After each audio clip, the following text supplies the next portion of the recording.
njiital réewum France Emmanuel Macron doon amal ab jàkkaarloo tey jii bi juróom-ñetti waxtu jotee ci am réewam doon wax ak français ya di leen wax situation guerre bi diggante Russie ak Ukraine di ko wax ne itam waxtu yi ñu wax ak yéen ñaari mbir moo di gàll ci kawam ndax gis nañ ne moom moo gën a fës ci guerre bi ci réew yi nga xam ne taxaw nañ di amalee action di jàppale réewum Ukraine ba noppi ñi gën a nekk ca bopp ba sanction yi nga xam ne ñu ngi koy teg ci kaw réewum Russie waaye itam moom Emmanuel Macron mii 24 heures dong moo ko dese ngir mu annoncé candidature am ci réew ma ndax France dañoo war a amalee élection présidentielle te moom fii ak 24 heures war naa amal déclaration wax ba xam day bokk ci élection yi waaw wala déet préparé woon noonu lépp doon waagal sax campagne am waaye coow lii ñëw dal ci kawam moo nekk loo xam ne daal lu xaw a critique ci moom la ñu ngi koy diglu ba xam ndax moom daal dina amal déclaration am ca boppu réew ma ndax da koy laajaat waaw wala déet daal di loo xam ne ba tey ñu ngi koy topp di ci bàyyi xel.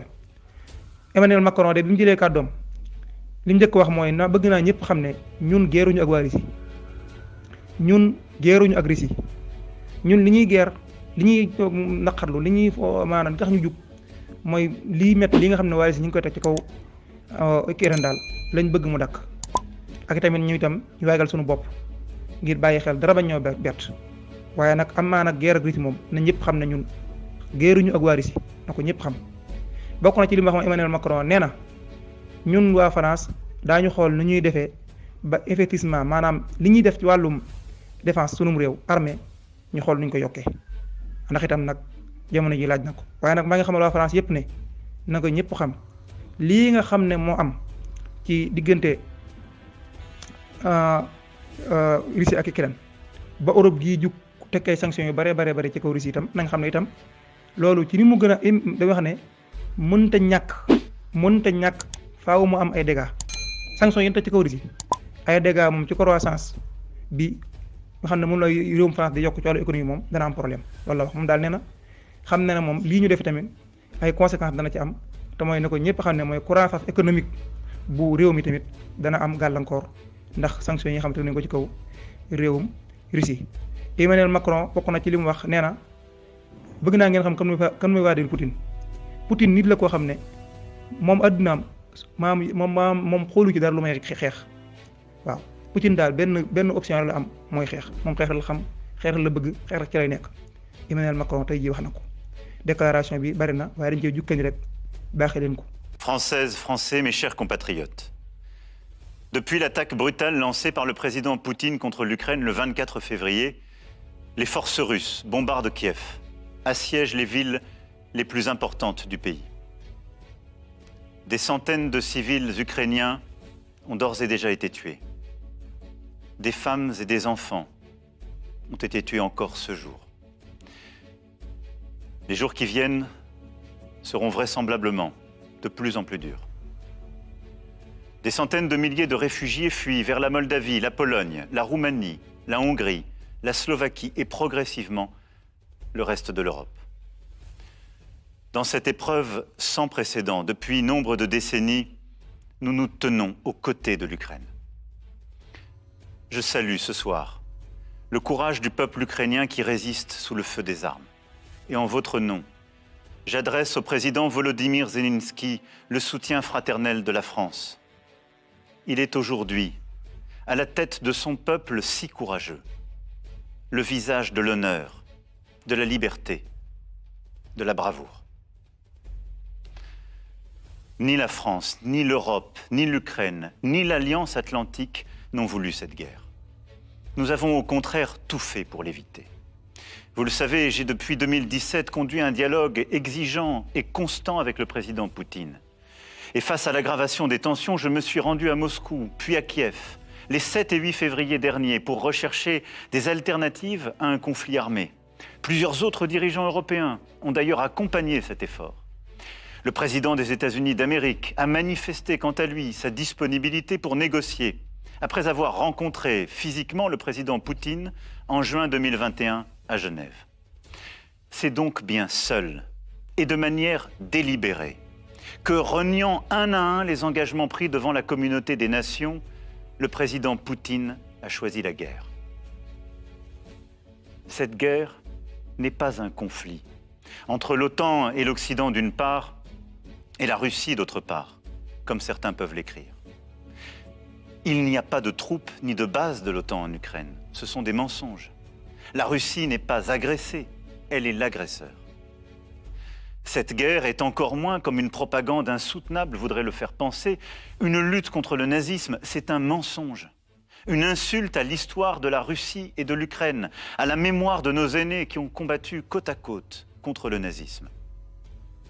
Les dirigeants russes s'en prennent à la mémoire de la Shoah en Ukraine, comme ils s'en prennent en Russie à la mémoire des crimes du stalinisme.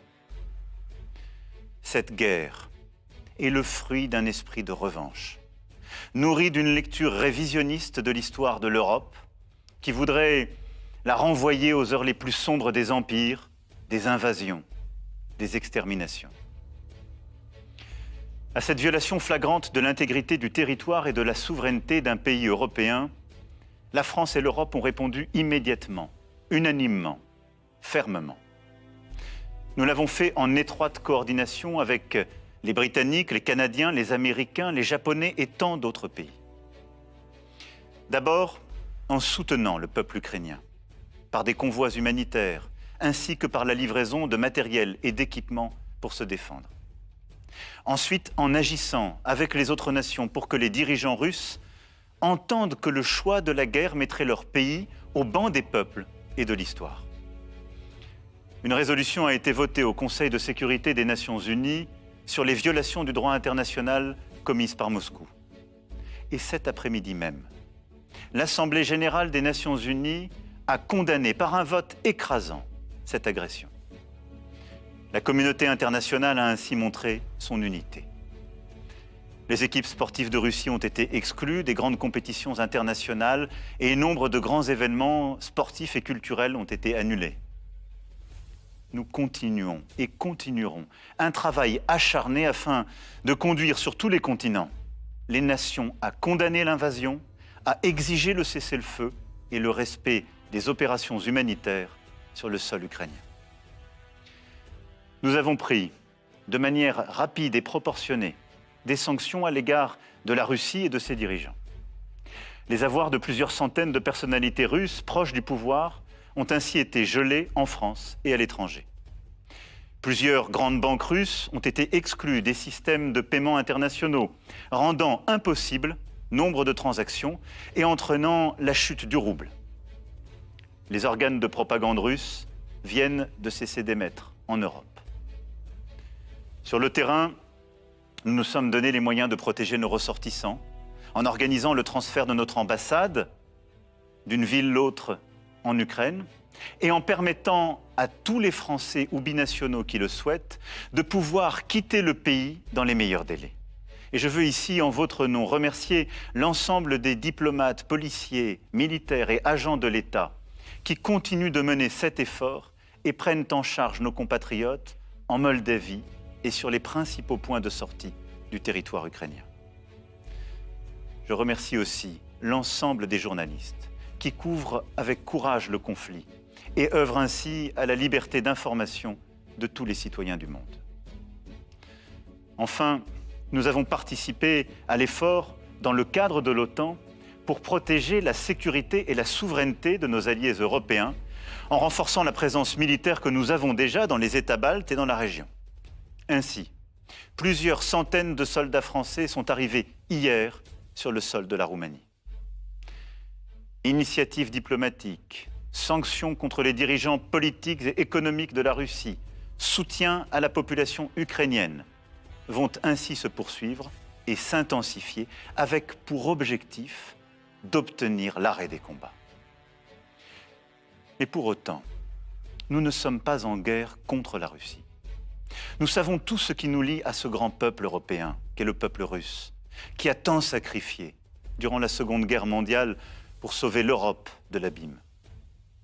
Nous sommes aujourd'hui aux côtés de tous les Russes qui, refusant qu'une guerre indigne soit menée en leur nom, ont l'esprit de responsabilité et le courage de défendre la paix, et qui le font savoir en Russie et ailleurs.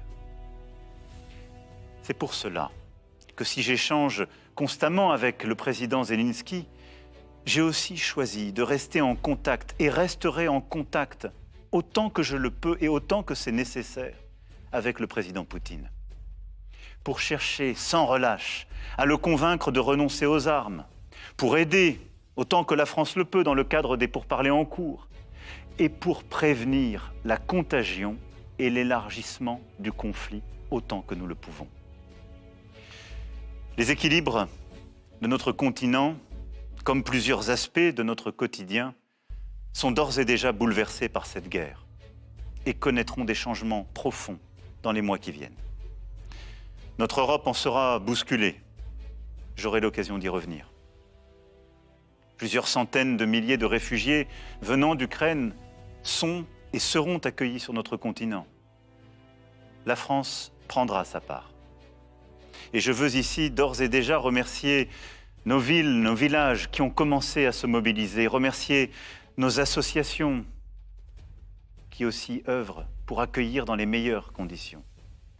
Nous nous organisons et nous prendrons soin de celles et ceux qui rejoignent notre sol pour être protégés. La France prendra aussi sa part en accueillant les enfants forcés à l'exil, séparés de leurs pères restés combattre, et ce, en étroite collaboration avec les associations, les organisations non gouvernementales qui œuvrent déjà sur place et dans notre pays. Notre agriculture, notre industrie, nombre de secteurs économiques souffrent et vont souffrir, soit parce qu'ils dépendent des importations de matières premières venues de Russie ou d'Ukraine, soit parce qu'ils exportent vers ces pays. Notre croissance, aujourd'hui au plus haut, sera immanquablement affectée. Le renchérissement du prix du pétrole, du gaz, des matières premières a et aura des conséquences sur notre pouvoir d'achat. Demain, le prix du plein d'essence, le montant de la facture de chauffage, le coût de certains produits risquent de s'alourdir encore. Alors face à ces conséquences économiques et sociales, je n'ai et n'aurai qu'une boussole, vous protéger. Nous épaulerons les secteurs économiques les plus exposés en recherchant de nouveaux fournisseurs, de nouveaux débouchés commerciaux. Et c'est à cette fin que je me suis entretenu avec des homologues américains, européens, moyen-orientaux. Nous apporterons des réponses adaptées face aux perturbations des flux commerciaux et à l'augmentation des prix. Et j'ai demandé au Premier ministre d'élaborer pour les prochains jours un plan de résilience économique et sociale pour répondre à toutes ces difficultés. Mais ne nous trompons pas. Ces événements n'auront pas seulement des conséquences immédiates à la trame de quelques semaines. Ils sont le signal d'un changement d'époque. La guerre en Europe n'appartient plus à nos livres d'histoire ou nos livres d'école, elle est là, sous nos yeux. La démocratie n'est plus considérée comme un régime incontestable, elle est remise en cause, sous nos yeux. Notre liberté, celle de nos enfants, n'est plus un acquis, elle est plus que jamais un système de courage, un combat de chaque instant. À ce retour brutal du tragique dans l'histoire, nous nous devons de répondre par des décisions historiques. Notre pays amplifiera donc l'investissement dans sa défense décidé dès 2017 et poursuivra sa stratégie d'indépendance et d'investissement dans son économie, sa recherche, son innovation, déjà renforcée à la lumière de la pandémie. Notre Europe, dans cette épreuve, démontre, comme elle l'a fait ces derniers mois, une unité remarquable. Elle doit désormais accepter de payer le prix de la paix, de la liberté, de la démocratie. Elle doit investir davantage pour moins dépendre des autres continents et pouvoir décider pour elle-même, en d'autres termes. Devenir une puissance plus indépendante, plus souveraine. Puissance économique d'abord. Nous ne pouvons plus dépendre des autres pour nous nourrir, nous soigner, nous informer, nous financer. Voilà pourquoi, dans le prolongement des décisions prises au plus fort de la pandémie, avec le plan de relance européen, nous devrons promouvoir un nouveau modèle économique fondé sur l'indépendance et le progrès. Puissance énergétique ensuite. Nous ne pouvons plus dépendre des autres, et notamment du gaz russe, pour nous déplacer, nous chauffer, faire fonctionner nos usines. Voilà pourquoi, après avoir décidé pour la France le développement des énergies renouvelables et la construction de nouveaux réacteurs nucléaires, je défendrai une stratégie d'indépendance énergétique européenne. Puissance de paix, enfin. Nous ne pouvons pas dépendre des autres pour nous défendre, que ce soit sur terre, sur mer, sous la mer, dans les airs, dans l'espace ou le cyberespace. À cet égard, notre défense européenne doit franchir une nouvelle étape. Je réunirai les 10 et 11 mars prochains à Versailles les chefs d'État et de gouvernement européens lors d'un sommet qui aura à décider sur ces sujets. D'ores et déjà, notre Europe a montré unité et détermination. Elle est entrée dans une nouvelle ère. Il nous faut poursuivre. Mes chers compatriotes, la guerre en Ukraine marque une rupture pour notre continent et nos générations. Je sais combien elle vous inquiète, légitimement. Elle nous mobilise et nous imposera de prendre des décisions. Je vous en rendrai compte. Cette guerre vient aussi percuter notre vie démocratique et la campagne électorale qui s'ouvre officiellement à la fin de cette semaine.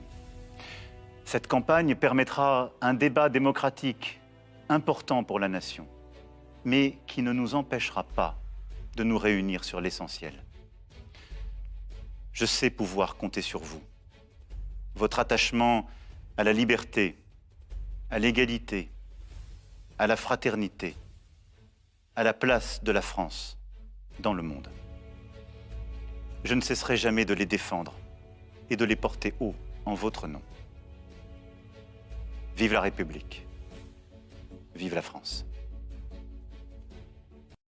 TV Fall boo bëggee xam li nga xamante ni moo xew dara du la umpu